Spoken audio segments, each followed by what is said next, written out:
ঘূর্ণিঝড় আইলার আঘাতে মারাত্মক ক্ষতিগ্রস্ত হয়েছে ভোলার দক্ষিণের ঢালচর। 12,000 বাসিন্দার এই চরে ঘূর্ণিঝড়ে কেউ মারা না গেলেও বিধ্বস্ত হয়েছে চরের 2,500 ঘর, ভেসে গেছে গবাদি পশু ও গোলার ধান। ত্রাণের অভাবে দুর্গত মানুষের দিন কাটছে অনাহারে। বিশুদ্ধ খাবার পানির সংকটে ভয়াবহ হয়ে উঠছে ডায়রিয়া পরিস্থিতি। ভোলা থেকে ফিরে পিন্টু শিকদারের তোলা ছবিতে রিপোর্ট করছেন রাহাত মিনহাজ, সাথে ছিলেন ভোলা প্রতিনিধি হুমায়ুন কবির। এই ধ্বংসযজ্ঞ 91-এর জলোচ্ছ্বাস বা সিডরের নয়, ঘূর্ণিঝড় আইলার আঘাতেই এমন লণ্ডভণ্ড হয়েছে 20 কিলোমিটারের এই ঢালচর।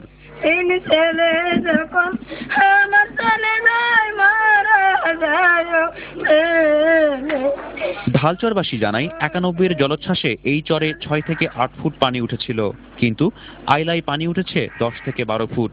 আর এতেই পুরোপুরি ধ্বংস হয়েছে ঢালচরের রাস্তাঘাট আর একমাত্র বাজার।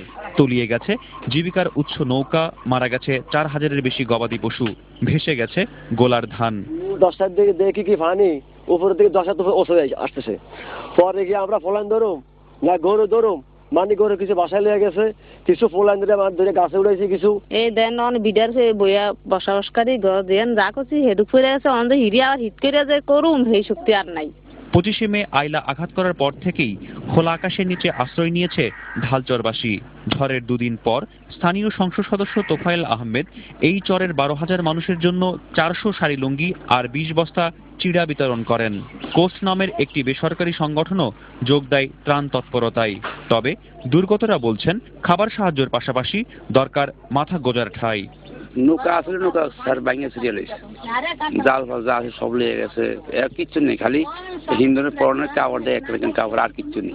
এখন চরবাসীর কাছে নতুন আতঙ্ক কলেরা আর ডায়রিয়া। ঢালচরের এসব দুর্গত মানুষদের বাঁচাতে সরকারের দীর্ঘমেয়াদী কার্যকর পদক্ষেপ দরকার বলে মনে করছেন পরিবেশবিদরা।